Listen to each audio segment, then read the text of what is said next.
Pravljični kotiček z Diano na Temi. Kids TV.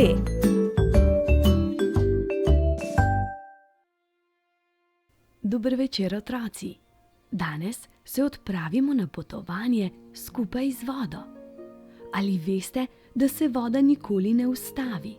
Nenehno potuje in spreminja svojo obliko.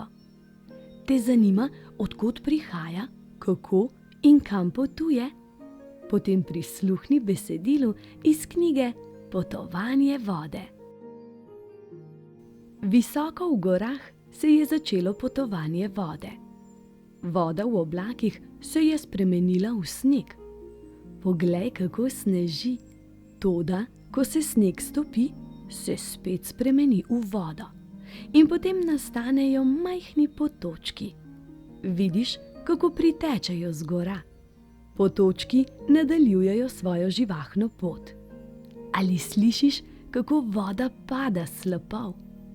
Potem se potočki spremenijo v reko. Nekaj te vode ponikne v zemljo. Podtalnica se zbira pod zemljo in je kristalno čista.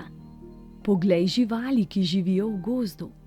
Ob reki najdejo hrano in vodo.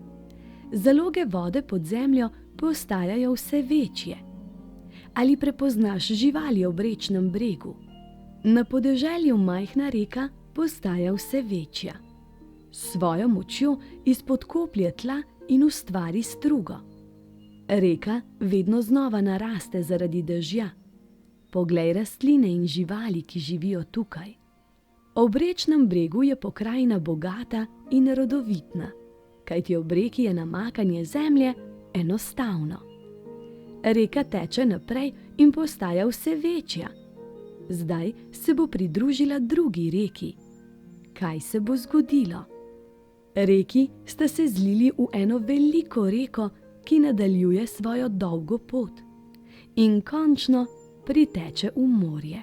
Sladka in slana voda zaplešeta svoj nenavadni ples in ustvarita obalo, ki je polna življenja in izobilja.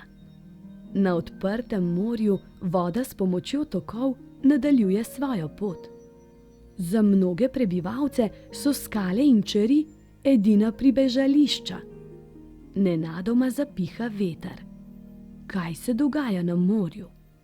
Nebo je potemnelo, hitro poišči zatočišče. Prihaja nevihta.